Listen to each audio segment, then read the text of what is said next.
Welcome back to the show. We've got a treat in store. We've never had a Huddersfield Town footballer here at Tip TV Towers.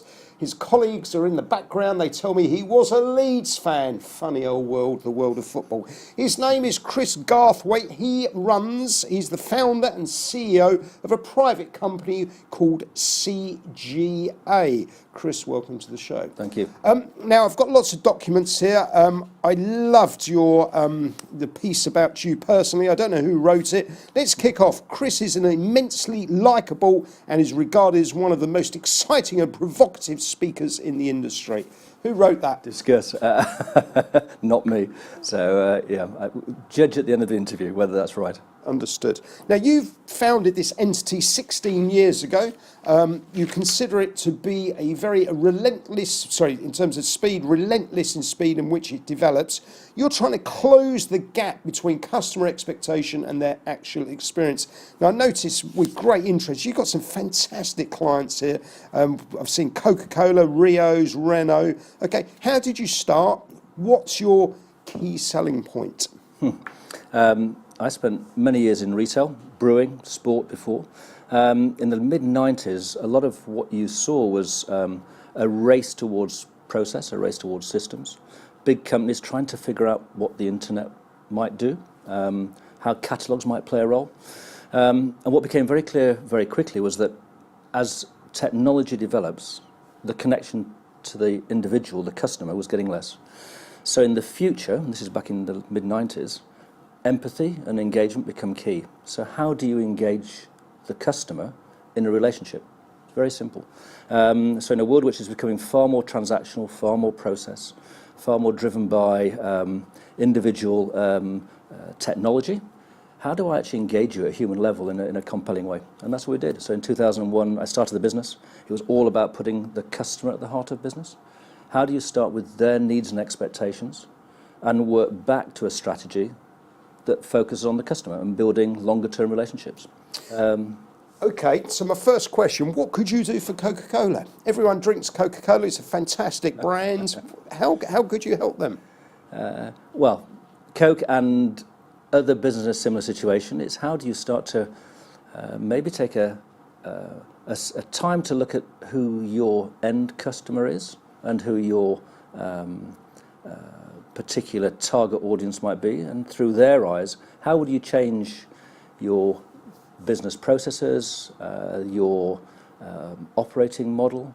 How would you help the organisation, whether it's Coke or somebody similar, how could you drive their field sales productivity? How could you help them drive share of market? It's tricky to talk specifically about a client. Understood. But generically, you're trying to help businesses in a B2B world and a B2C world by deeply understanding the audience and then taking time to reflect on how well you deliver against that. You can do two things. Just fix the basics. Just quickly understand how you can, through marginal gain, improve the profits straight away, sales. But equally, in tomorrow's world, it's about how you transform an organisation to be more customer-centric. That takes time. And that's what we do. We help clients understand both the customer's experience and what they want, but also how do you change the employee experience and align the two. Okay, so let's talk about a client that you don't have that you may wish to consider, maybe you should have. BA, dreadful weekends, massive headlines. A dear friend at the Evening Standard wrote a piece, the share has collapsed 3% on bad headlines. They're going to lose 150 million, obviously bad. But his argument was that me looking for value for money, it doesn't matter. The next holiday, the next cheap flight to Spain, I'm with BA. Is that the case? You might take the odd flight if that's the case. I fundamentally, certainly for BA, you have to get back in touch with what their true values and proposition are. They've got such a reputation for safety and for consistency that they're losing that. You know, we flew yesterday with British Airways. We were over to Frankfurt, and on the way in the morning, I expected it to be a disaster. It flew on time. It was terrific. No one mentioned anything about what had happened over the weekend. They didn't capitalise upon that. Coming back, there was a delay of an hour and a half. The immediate impression was they haven't got this right again. It had nothing to do with that. It was to do with the weather. Not their fault at all. But no one mentioned it. So the basics, just the consistency of delivery, which they need to focus on, is the key. You need to get that right and then start to think about the proposition. They have such an opportunity, I think, to become more relevant to their audience, that just to look at a cheap price will not do it. You need to think differently. So if you went into the management of BA at the moment, would you have a 6-point plan, or is it a 600-point plan? Probably a 3-point plan. I mean, I think you've got to keep this simple. What are the 2 or 3 things that customers are talking about now, which you can focus on, and do something about those? Prove that you're still relevant and in tune. Think of it as a relationship. I think, back to your original point, if you just think about the cheapest price, you get to only 1 point, which is based on price. And that's not what the business is about. You know, when you've got Norwegian Airlines launching low-cost flights over to the States on their route, you've got Ryanair improving what they're doing, you've got EasyJet transforming it.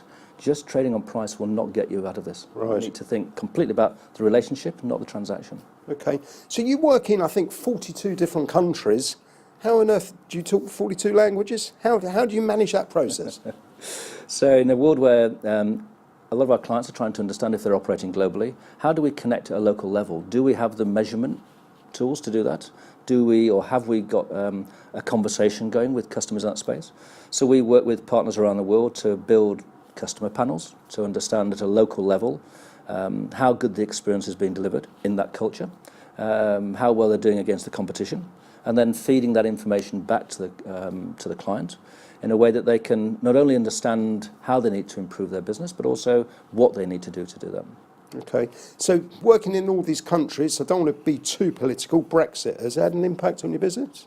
Up to now, no. I mean, I think it's probably early days. I think certainly from our point of view, if you're a specialist in what you do, there's a demand for that.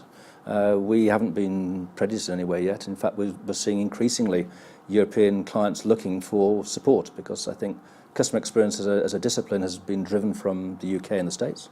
If you look at places like France, they're really trying to get in touch now with their service proposition. How do we do that? And are looking for advice on that. So we happen to be in a very good place to do it. Right. And in terms of currency, obviously the Great British Pound, less great these days against the US dollar. Has that had an impact on your business? Are you a currency trader? No. Well, no, we're not really that space. But increasingly, if we might be doing work in Asia in dollars, or euros in France or Germany, and sterling over here. So it really, for us, it depends on where we contract. Really, at the moment we're fine, but it depends on who knows where it will go. We should, in terms of being able to do, wherever we are trading is where we tend to contract. Understood. Okay, so to wrap up, we have lots of CEO interviews. Okay, lots of blue listed FTSE 100 companies come into the Tip TV towers. If somebody's watching this, okay, what are your 3 key selling points, your components? Why should they consider getting in touch with you? Firstly, I think everything we do is driven by deep insight into the customer. So we genuinely take time to really understand who and what the customer is and what they want. Secondly, simplicity. Actually, there's a lot of complexity in this. I think there's often a need for chief execs worrying it could be a complex transformation program. It doesn't have to be. There are simple things you can do straight away. Thirdly is legacy. Actually, chief execs typically have reduced time to make an impact.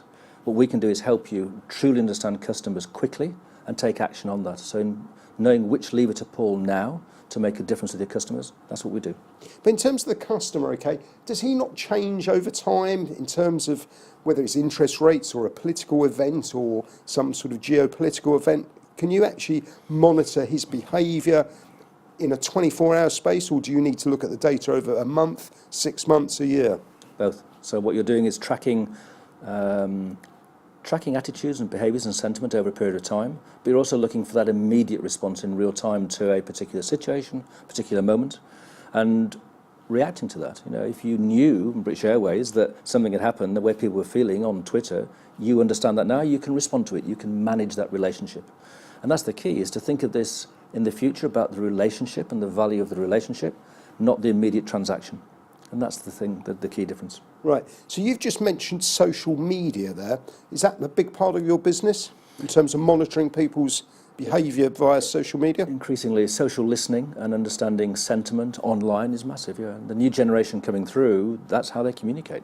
The older generation is how they communicate. Yeah. If you're travelling on the Southern Railway to Brighton, that's how you communicate. Are you comfortable with that?